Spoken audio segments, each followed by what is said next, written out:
सपना जी। हाँ जी बोलिए। एक शायरी बोलो। हाँ बोलिए। आपके ओठों की एक मुस्कान मेरा जीना कर दिया मुश्किल।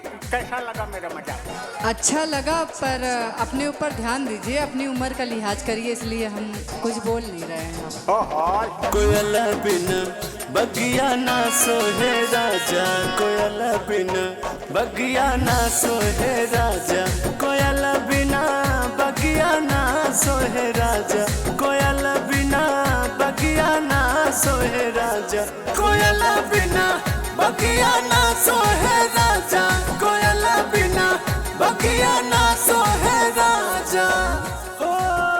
बहुत बढ़िया गाइए बस। वाह वाह वाह वाह वाह, क्या बात है। थोड़ा मेरे ऊपर ध्यान देके।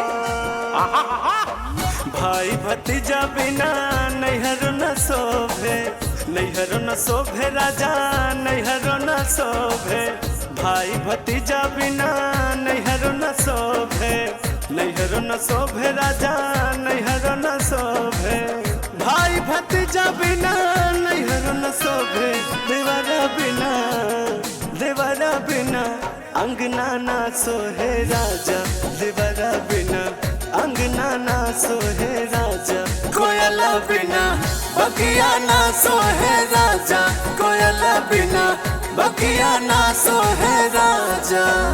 सपना जी। हाँ मैं सोच रहा हूँ कि ये गाना बजाना तो होता रहेगा जी, लेकिन हम सोचते हैं हम दोनों कहीं दूर चले जाएं। लेकिन आपके साथ हम कहाँ जाएंगे ये बताइए। जहाँ पे कोई ना हो, हम और आप।